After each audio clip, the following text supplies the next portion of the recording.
et kuna täna olid jutuks, tuleb pilt ka või?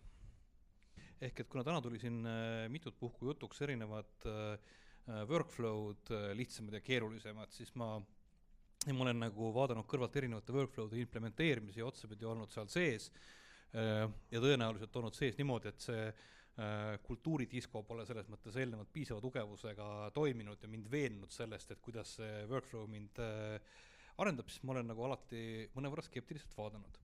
Ja sageli nende workflow'de arendamised kipuvad ka niimoodi mitte skeptilisele inimesele nagu huvitavad välja. Ehk see on ilmselt selline, peaks olema selline default workflow. Ja juhtunu toimus ühes väiksemat sorti ettevõttes, kus otsustati oma arendusprotsessid muuta äärmiselt süsteemseks ja ehitada selleks suure hulga sammudega töökorraldused. See oli, kui ma hästi mäletan, kandis nimetust versioon 3 ja kui ma hakkasin seda vaatama, siis ma ausalt öeldes ei saanud midagi aru. Ma vaatasin, et tekkis ka versioon 4 enam-vähem, see on natukese küll teised taaski vaade on näha, et inimestel on tekkinud selles mõttes oskus kaste veidikene paremini sorteerida, aga süsteem endiselt tegelikult ei toimunud. Süsteem ei toiminud nii põhjalikult, et ettevõte läks umbes selle koha peal pankrotti. Jira projektid, aga kandusid edasi poega. Ja seal otsustati, et lahendus selleks, et mitte korrata eelmise kehandi probleeme, on tegelikult midagi enam-vähem sellist, et ongi 3 faasi ja sellega hakkas asi suhteliselt hästi toimima.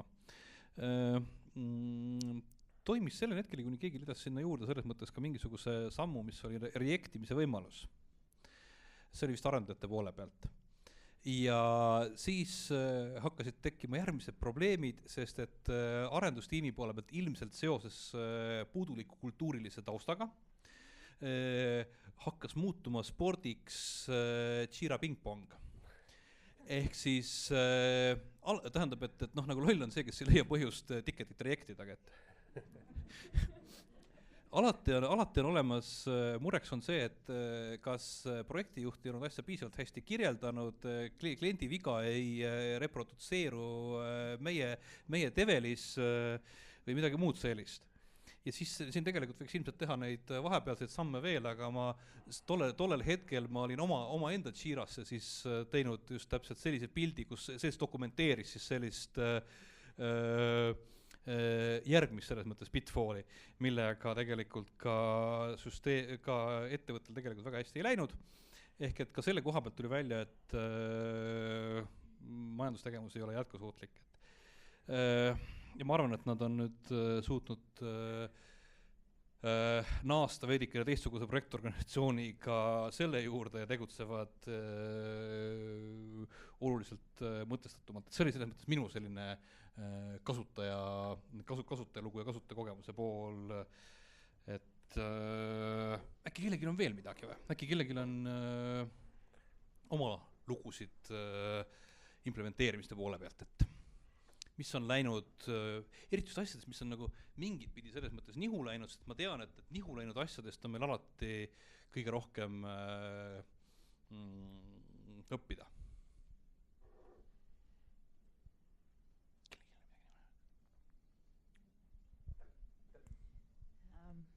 Ma räägin siis sellest, et tulles Elionist, olles seal edukalt juurutanud selle 3 workflow'd skeemi, et 3 projekti tüüpi ja keeruline, kergem, väga kerge. See väga kerge oligi siis seesama to do in progress done variant, on ju. Ja minnes siis rõõmsat Helmesesse juurutama, me kulutasime omajagu aega, nii nagu Elionis läks põhiaeg sellele, et kõigepealt kakelda paika, mis on projekt. Jõudsime sinna, et ei, projekt on ikka see konkreetne päris projekt, mitte mingisugune abstraktne asi, millele me paneme külge komponendi ja siis ütleme, et see seal all on projekt. Ja tohutu energia läks sinna, et mis see issue üldse on ja mis on story ja kus on bugi ja siis kuidas nad oma vahel ja ühesõnaga, et see konf oli seal juures nagu väga väike töö. et siis Helmeses võib-olla see viga oligi see, et me ka võtsime ette selle ideaalmaailma, vaatasime oma nii-öelda meil on niisugune nagu success line, et noh, mis sammud peavad olema tehtud ja tegime ka siis niisuguse päris pika trepi. Võib-olla hea oli selles, et ma joonistasin ta trepi kujuliselt, et siis vähemalt sai aru, et nagu ja siis tuli alati juurde rääkida, et aga sa saad hüpata üle noh, teatud trepiastetest. Et täna siis seda on praktiliselt mitte üldse kasutusel, ma arvan, ma mõtlen korra, mõnes üksikus projektis. Ja valdavalt on ikkagi see, et kujuneb välja, et selline noorem, vähem kokku mänginud tiim võtab to do in progress done. Järgmine step on see, et võetakse juurde testing mingil kujul, in review on ta tihtipeale, ja siis juba vähe rohkem kogenud tuleb code review eraldi sammuna, ja siis sealt edasi on see, et võetakse klientkampa ja tuleb client acceptance juurde. Et minu kogemus on, et nii ta läheb. Just, ma ise lisaks juurde, et seal code review sammus tehakse juba edasi jõudnud kasutajate puhul automatsiooni, et kui just, sul näiteks fisheye või midagi ütleb, et Bitbucket saab ka hakkama. Siis visatakse ta automaatselt järgmisesse staatusesse ja et noh, just. Ma arvan, et see ongi suhteliselt optimaalne praegu, et sellest edasi ma ei ole mõistlikku lahendust näinud. No deploy'd on see, mis ma veel siin otsa olen näinud, et siis juba tulevad erinevad keskkonnad. Siis okei. Et oletame, tegelikult see TANis sa juba suunad ta adminile deploymiseks, et see ongi see, aga et me võime ka eraldi sammu teha, et keegi saaks näha, et ta on nüüd deployed. Just, meil seda on ka, aga sealt väga rohkem. Et huvitav on see, et analüüsi sammu tihti ei ole. Et vahest on, aga valdavalt, või noh, siis me oleme teda nimetanud isegi üldisemalt, mingisugune eeltegevus, ma mõtlen. See hakkab lõhnama selle projekti portfelli järgi vist, et pigem on see analüüsi samm projekti portfelli piletis, millele on lingitud äkki mingid konkreetsed arenduspiletid juba. Ja backlog on, nii kui sa võtad Scrum boardi kasutusele, siis sul kaob see vajadus ära, sest sa ei tõsta enne backlogist väljagi. Selle katab nagu Scrum metoodika, eks. Just. Et noh, ma kindlasti väldiks 18 sammulisi workflowsid, mis ma olen näinud avalikus sektoris vahel. Et siis ongi see, jõuame sinna, et üks pilet elab seal mingi, ikkagi tükk aega. No mina olen näinud sellist pilti, mis ei mahtunud, et ükski kast ei olnud loetav. Ma olen sellist workflow'd näinud. Mida imed seal kõike tehti, jumal seda teadis, eks ju. Keegi kunagi läbi oli ka teinud selle workflow. Ei nad pidid elama sellega ja siis kõik teadsid neid shortcut'e, et siit siia, siit, ja kuidas saaks nagu asja tanni.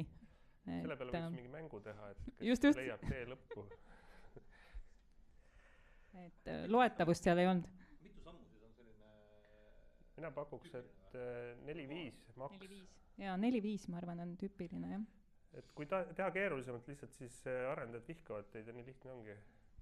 No arendajatele saab teha tegelikult eraldi agiilse vaate, et kust tema võtab, kuhu tema tõstab, kui ta tegema hakkab ja kuhu ta paneb siis, kui tehtud saab. Keegi peab selle töö ära tegema siis kõik need piletitega. Ei, see on ju lihtsalt üks query, mis võtab sul. Mõtlen lihtsalt need läbi lohistama, et kui sa pead tegema rohkem kui 5 sammu, siis arvuta töö ajal otsa iga kord. Ei, on, jaa. Ei, ma mõtlengi, et tavaliselt arendaja ei tee rohkem kui 3 sammu piires, et sealt edasi korjab üles kas testija, klient või või see, kes siis deployb vahepeal või midagi. Et erandina ongi see projekti portfell, kus võib olla tõesti palju samme, sest see üks projekt, nagu Vassili ka enne mainis, elab seal kuu aega või mitte kuu aega, elab võib-olla aasta aega ja korra kuus tehakse mingi samm, et siis on täitsa okei, et juhtkond näeb, et see on sellisel maal, No see on teine case ka, et see ei ole igapäeva lugu, eks ju. See peegeldab seda protsessi, et siis minu meelest ka okei. Ja tihti on ka see, et just avalikus sektoris, et protsess on paindumatu, et seda ka ma ei soovitaks Jira puhul üldsegi nagu rakendada, et siis te saate endale sellise Jira, mida keegi hallata ei taha, sest iga uuendus on siis väga-väga raske ja kulukas ja mitte keegi ei taha seda teha, sest kõik tahavad ju öösiti magada ka vahel, eriti need rakkad minnid. Aga vahel on vaja, et on kogemusi ka selles osas, et siin algses nii services kui Jiras ei olnudki sisuliselt poolt seda funktsionaalsust, mis lisandus viimase 2 aastaga, et siis tuligi see ise nagu läbi teha. Aga et ma soovitaks ikkagi jääda võimaluste piiresse seal, et mitte väga üle arendada. Teil on nagu selles mõttes hea suund. on kellelgi veel mingeid lugusid rääkida? Kuidas on läinud?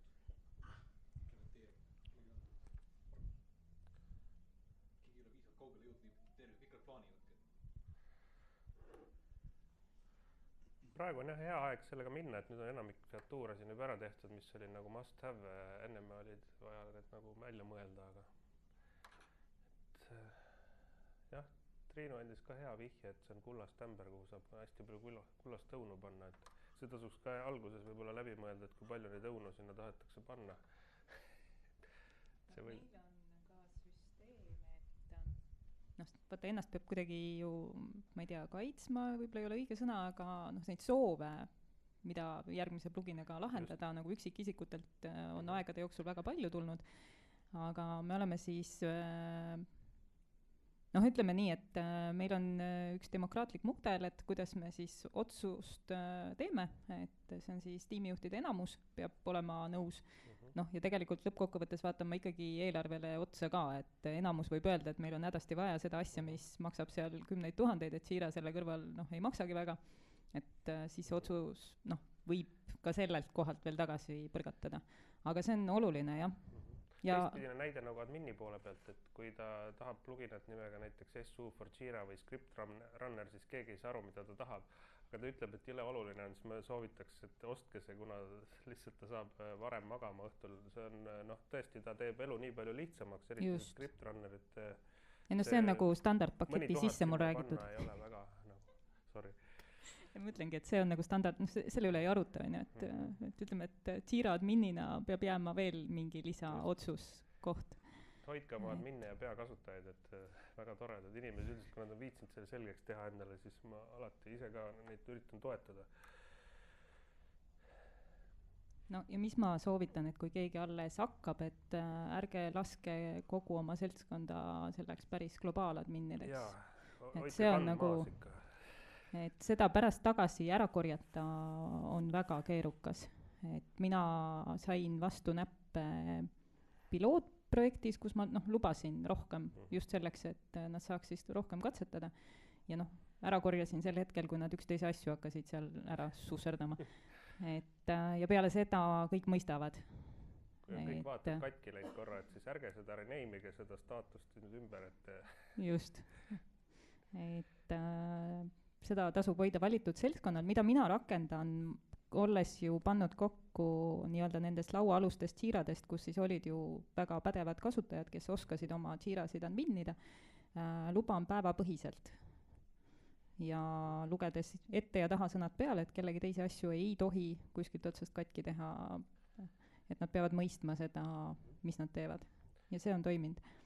Mida ma olen ise soovitanud ka nagu adminidele veel, et joonistage kuskile seina peale kogu see loogiline struktuur lahti, et te saate aru nagu, mis töövood on ühiskasutuses, mis skeemad on ühiskasutuses ja mida mingi muudatuse tegemine Jiras tähendab teiste jaoks. Siis te ei pea pärast juukseid katkuma ja saate nagu näpuga järge ajada, et ahah, see siin on seotud sellega, et muidu ta läheb juba kiirelt käest ära. Ja meil ongi abiks siis nii-öelda tiimipõhine lugu, et... Aga mis haldusvahendid sa kasutad näiteks selle, kas sul on mingi skeem loogiline joonistatud või? On sul Visio mingi skeem või? Ei näe vajadust, muutub ka liiga tihti. Okay. Et ma tean, kust jälgida ja need, kes mul käivad, need on tegelikult 1, 2, 3 inimest, keda ma tean ja usaldan. Et üldiselt, kui ma neile selle hirmu jutu ära räägin, et te võite kõik muu katki teha, siis keegi küsima ei tule, kes ei tea, mis ta teeb. Ja nad ise väga hästi oskavad oma asju hallata ja nad on siis kõik skeemid jaganud ainult oma projektide vahel, et seal üks skeem, mis käib üle projektide, ongi õiguste skeem ja selle koha pealt ma olen päris jäik. Okay, sellisel juhul ongi, et kui teha niimoodi, et kõikidel tiimidel on oma töövood ja skeemad, siis on keerulisem saada seda raportit kõrgemale tasemele kokku, et siis tuleb eraldi teha. No see raporti kõrgemale kokku võtta Helmes on ju nii-öelda iga tiim on iga oma rahakott, et see kõrgem tase on ärisuuna tase ja selles kohas ei ole probleemi. Siis iga tiim vastutab, nad on motiveeritud, selge.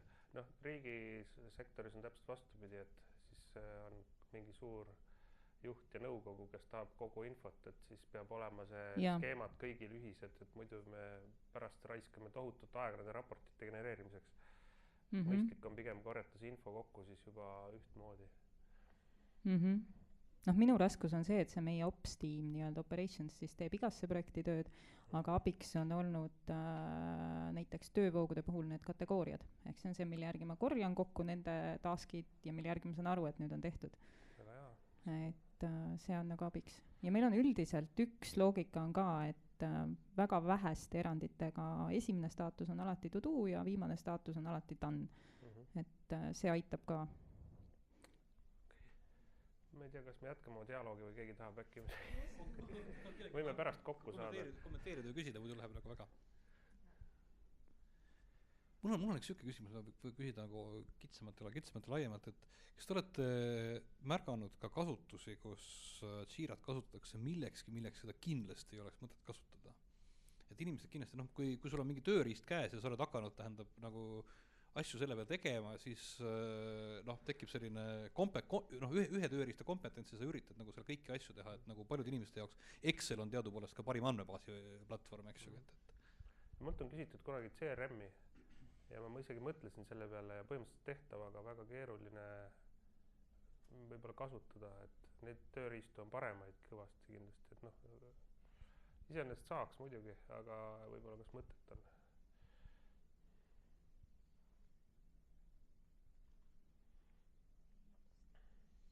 Kui küsimused otsa lõpevad, siis me peame tõmbama ringi koomale, sest et on üleval endiselt see mõte, mis ennem tekkis, et visata selline Fesari grupp laiali, kus on võimalik küsimustega edaspidi rahulikult torkida ja küsida teineteist ja leida seda, kellel on millegiga kogemust ja saab küsida nii-öelda siis sellist mininõuannet. Aga täname Trinidad Weismani poolt kõiki, kes on tulnud. Võib arvata, et üritab äkki, mis see tsükkel on olnud, pool aastat umbes, eks vist või? Praegu vist on kujunenud nii välja, jah. Ja. Et sügiseks tuleb äkki mingisugune uus versioon, äkki tekivad mingisugused uued huvitavad implementatsioonid kellelgi ja saame selle viisikette jälle uuesti käima tõmmata. Kui kellelgi on vahepeal on mõtteid, milles, või kui kellelgi peaks olema ka oma poole pealt selline nagu tunne, et see kogemus, mida nad on saanud, võiks evida mingisugust välist kasutust, sest et isegi juhul, kui tegemist ei ole võib-olla sellise täiemahulise konsultatsiooni müümisega, siis ma näen, et kutsuda vahetevahel mõneks tunniks keegi minikonsultatsiooni tegema ja aitama mingisugustest sellistest konksuga kohtadest üle, siis see on nagu sageli selline äärmiselt võimas liigutus ja ma ise näen ka, tähendab, et on olemas kui on selline nagu väiksema kogemustega inimese aitamine, siis on vaja korraldada pikk koolitus ja suur ja põhjalik projekt ja kahetsusväärselt minu kõige paremad kliendid on sellised, kes saavad elus edasi selliste väga väikeste ja kontsentreeritud nõuannetega, mida võib-olla on nagu mul isegi raske rahaks pöörata, aga vähemasti ma leian, et ma saan sellega siis endale sellist kogemust, mida ma suudan äkki võib-olla nendele mitte niivõrd kiiresti mõtlevatele klientidele jälle nagu edasi müüa, et selles mõttes, et saaks teha nagu mitmetasandilist. Aga tänud Trinidad Weismanile, vabandust, korraldamise eest ja ma usun, et nagu on öeldud, et on veel võimalik edasi networkida.